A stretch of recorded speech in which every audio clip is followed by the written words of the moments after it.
Hello, it's January and doing the same thing.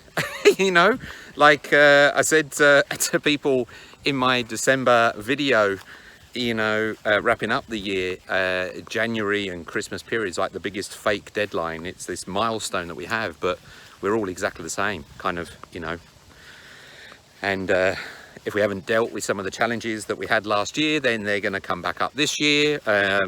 Reality is going to kind of kick in. As someone said, like, work-life balance is great when you don't have one of them in your life. If you don't have a life outside of work, then work goes really well. And if you just have time off and you're all with the family and the kids and doing all the things that you love, then life's really easy. It's when you got the two things kind of happening that's kind of a little bit more challenging.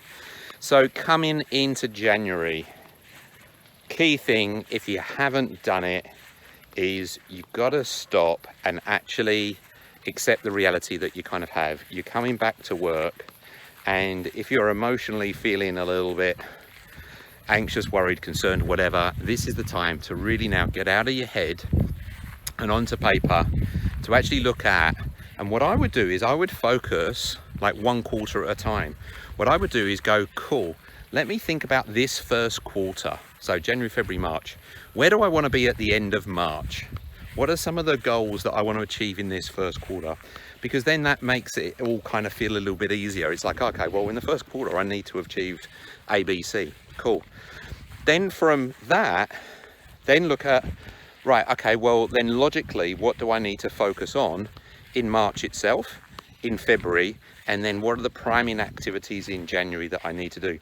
And this is both from a work perspective, but from a personal perspective, from a whatever perspective. Even like if you're wanting to transition out of your job, your role, or whatever you're going to do, think about it as right, when do you actually want to transition and what's your goal? So it might be kind of like, well, in the first quarter, I want to have a new role kind of agreed and sealed, maybe not in the role yet, but that's where I want to be.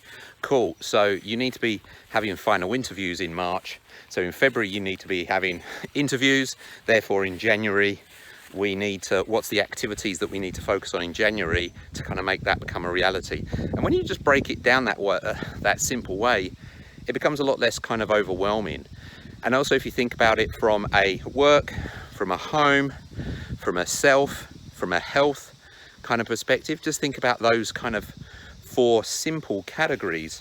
You kind of cover off on the major things, you may be moving home, so maybe home or relationships, personal relationships or social relationships is kind of like, like a focus. But think about the top categories that you want to focus on at the beginning part of this year, and just go, right, at the end of March, where do I want to be? Therefore, each month, what do I need to do? Therefore, in January, whatever time you're watching this, because you might be watching this like really early doors, or maybe you're watching the replay, but however many weeks we've got left in January, what does that mean for this week? What does that mean for next week? What does it mean for the week after in January? So you just plan out your weeks. Therefore, cool, what do I need to do today? And then suddenly it takes the overwhelm away, because you've broken down, yeah, that's where I need to be. You've got the clarity and the pathway. And also you're like, yeah, this is what I need to get on with now. And then that can drive, if you're feeling a little bit unmotivated, for instance, that can drive the motivation, because you're like, yeah, I need to do X, Y, and Z because it's helping this to help that to help that. So it's the quickest exercise that I know to get your butt into gear and focus on the important things, particularly at this time of the year. Any queries or questions with this? Let me know, and I look forward to a big 2022 with you. Take care, everyone. Bye now. If you found this video helpful, don't forget to hit the like button and subscribe. Feel free to share with friends and check out what's up next for more videos from my channel.